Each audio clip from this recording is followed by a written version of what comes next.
to hire you. So, another real revolutionary idea that I have now is with regard to the revision in the job description for Uachtaráin na hÉireann. I believe that there is huge underutilised benefit in the distinction between a head of state and a head of government. Uachtaráin agus Taoiseach.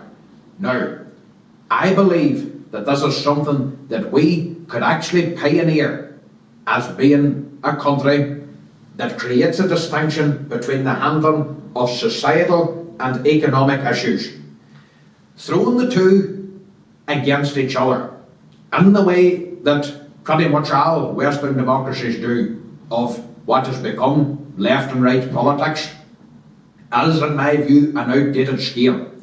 It takes two very different types of people in order to give the society and the economy what it needs. So, what I want to do, I've already explained how I want more entrepreneurial people to run the government. And I've explained in length how I would like to do this. But what I would like to create for the new constitutional function of the President of Ireland and our head of state would be to ease the burden on the government. In other words, if there was something that the people wanted, that the government could not afford, this matter would be referred then over to the President. And this collaboration between the two could lead to a more fluid governance and a more structured delegation in making sure that everything in the country gets appropriately sorted out by somebody who is well qualified to handle it.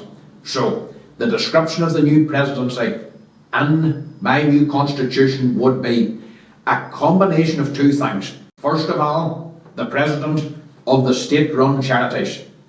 The Irish people, by all accounts, are some of the most generous people in the world.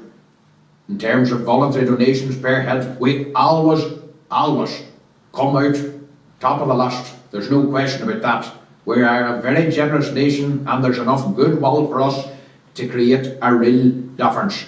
So, to create an elected official position where voluntary donations are subject to public scrutiny, and also by creating a position of that prestige where their visibility is enhanced and they are able to get the word out about worthy causes, should curtail the need for the same amount of money to be spent on advertising. Yes, we would pay the president, of course, but at the same time, if you have somebody like that that can give any type of a voice to any type of cause and is welcome to open the book for whatever they wish, then this should be a way that we can get the social issues solved while still freeing up government funds to focus primarily on investment and growth. This distinction between the two would enable us to make a much greater impact on the social issues and whilst sustaining the strong direction of the economy. So this is a very good way to separate the two and make sure that they're not against each other. Another issue which I want to separate from government politics is cultural politics. I want to combine the position of Minister of Arts, Culture and the Gaeltacht with President of Ireland. They would be responsible to become the cultural figurehead for the direction and the strengthening of Irish culture in the country. A strong culture is a very vital part of a vibrant economy for us, given the fact we are, from the perspective of a foreign consumer, a niche product. People have to want to come to Ireland because it stands out and it has something different. We've always done that. However, alongside the huge amount of subjugation and oppression that we suffered over the years, alongside the new wave of a more globalised culture generally, what had been recognised as a consistent Irish culture has been diluted a lot.